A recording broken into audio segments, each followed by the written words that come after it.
सन 1757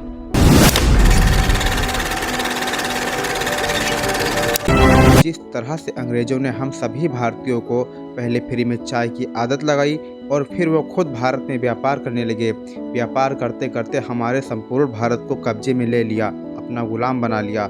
हालांकि अंग्रेजों ने 1757 में भारत को गुलाम बनाया था, लेकिन जियो टेलीकॉम कंपनी मुकेश अंबानी आज उसी रास्ते पर चल रहे हैं। शायद आपको याद होगा, इनके पिता ने एक बार कहा था, कर लो दुनिया मुट्ठी में। आज बेटा वही कर रहा है।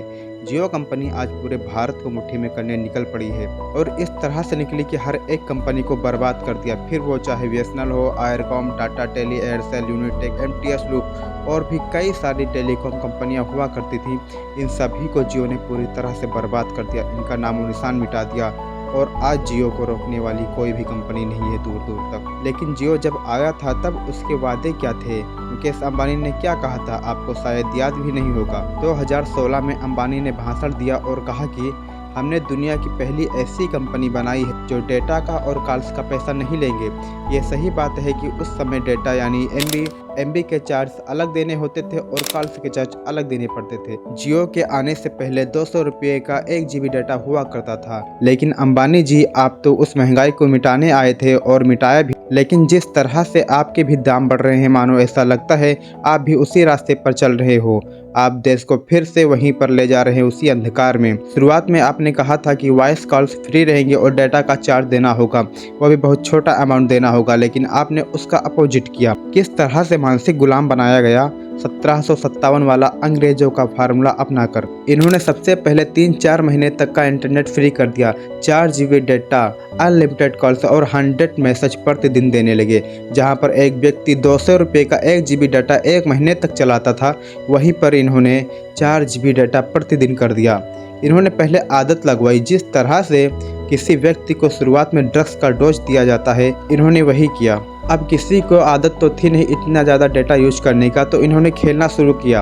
अब डेटा तो मिल गया था, लेकिन उसका यूज कहाँ करें, इतना सारा डेटा का करेंगे क्या। तब इन लोगों ने 6000 से भी ज़्यादा मूवीज प्रोवाइड करवाई, 1 करोड़ से भी ज़्यादा गाने प्रोवाइड करवाई, वो भी बिल्कुल फ्री में। इन्होंने हर कुछ फ्री कर दिया और अपनी कई सारी एप्लीकेशन भी बना दिया, जैसे जियो टीवी, जियो सावन, जियो सिनेमा, जियो न्यूज, जियो कॉल्स, जियो ब्राउजर्स और भी इस्तेमाल करने वाली बहुत सी एप्लीकेशन। दिसंबर 2016 तक का फ्री ऑफर दिया गया और फिर 3 महीने और बढ़ा दिया गया, मार्च 2017 तक का कर दिया गया। इनका मकसद सिर्फ और सिर्फ इतना था कि जनता को फ्री की आदत डालो और लोग इनसे जुड़ते चले गए।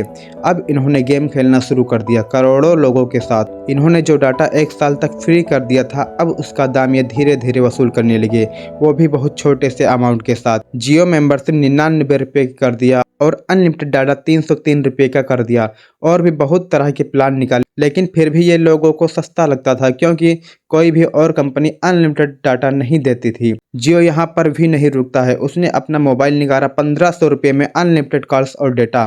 अब हुआ क्या, भारत के हर एक कोने कोने तक का अपना फ्री का डोज दे दिया। जो लोग एंड्रॉयड फ़ोन अफोर्ड नहीं कर सकते थे, उनको भी यह अपनी ओर खींच लिया जियो का फ़ोन लाकर। अब इनके कंपटीशन में जितनी भी कंपनियां थीं, उस टाइम कॉल्स के लिए लगभग 8 या 9 कंपनियां हुआ करती थीं, उन सभी को मिट्टी में मिला दिया, उनको खड़ा रहने लायक भी नहीं छोड़ा और सब बर्बाद हो गई, पूरी तरह से डूब गई। कितने शर्म की बात है कि 140 करोड़ वाले देश में सिर्फ 4 कंपनियां सर्विस दे रही हैं, जिसमें जियो, एयरटेल, वीआई और बेचारी बीएसएनएल जो सरकारी बैसाखी पर चल रही, वो भी एक पैर पर। बची तीनों कंपनियों में ऐसा लगता है इन लोगों ने समझौता कर लिया है, क्योंकि इनमें कंपटीशन ही नहीं हो रहा है। एक प्राइस बढ़ाता है तो ये दोनों भी अपना प्राइस बढ़ा देते हैं। सिंपल सी बात है, जब कंपटीशन में कोई है ही नहीं तो ये लोग जितना चाहे उतना प्राइस रख सकते हैं। 140 करोड़ लोगों को इन लोगों ने अपनी हाथ की कठपुतली बना ली है, अपने हाथों पर नचा रहे हैं।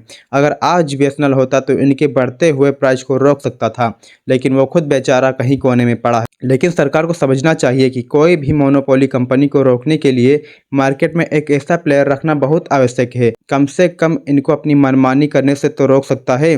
फिलहाल दोस्तों, आपको क्या लगता है, क्या बीएसएनएल तगड़ा कमबैक करेगा? क्या बीएसएनएल इन सभी को टक्कर देगा? क्या बीएसएनएल के चलते ये लोग अपना प्लान सस्ता करेंगे?